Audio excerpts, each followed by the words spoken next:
I get to let my creative juices run wild. What are we going to make? What is it going to look like?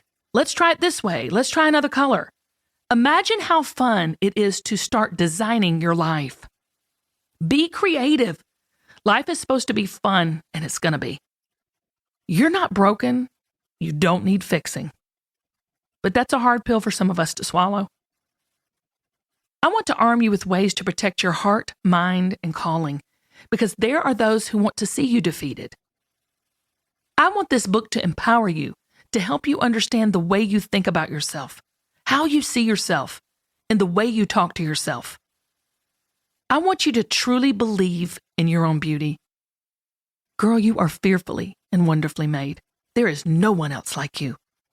Your story and your life experiences are unique and useful.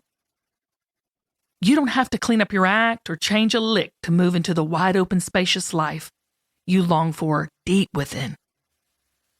Sometimes in life, our confidence waxes and wanes, but the most important thing to remember is that in every experience, God allows us to learn and move and grow in our confidence, and we collect confidence experience by experience. So take out your journals, planners, Sharpies, and a big old box of tissue. Let's stop gasping for air because divine confidence is already right there in you. You have everything you need, and it's time to let it out. Chapter 1. Life is everything you never thought but always wanted. To succeed in life, you need two things: ignorance and confidence. Mark Twain.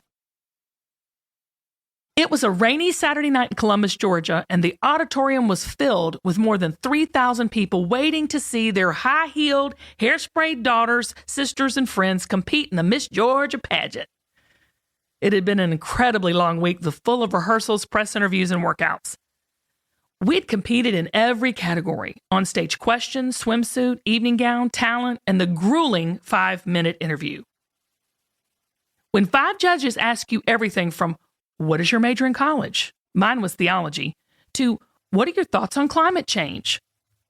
And what do you think about the START Treaty? And do you think it will be effective in limiting nuclear weapons? Y'all, that was my actual question in interview. Think about it.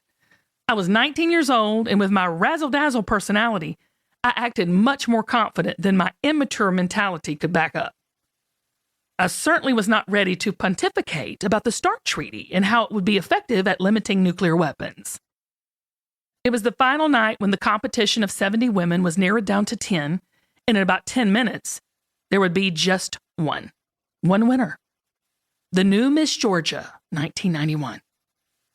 I had been working for a solid 2 years for this night, and it all boiled down to this moment.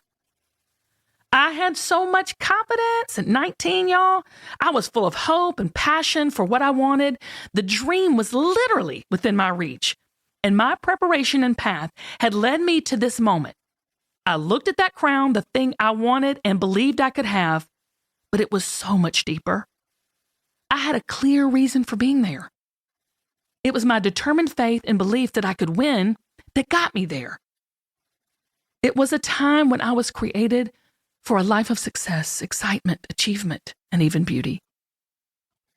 Fast forward decades later, when the passion and the calling I once had was sucked out of me.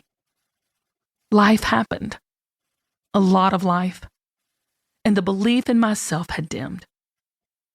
Where was that confident and hopeful girl now? Can you relate?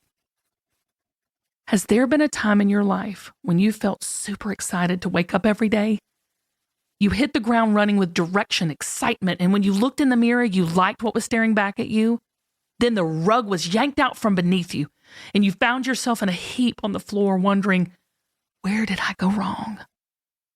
All my life, I've been collecting confidence through my experiences, which ultimately helped me walk in my true purpose and calling in life. I come from a place where a handshake is as binding as a contract, sweet tea is the house wine, and y'all is a plural pronoun. And if you really want to be inclusive, all y'all would work just fine. One of my grandfathers was a South Carolina farmer, and the other was a preacher who could quote Genesis to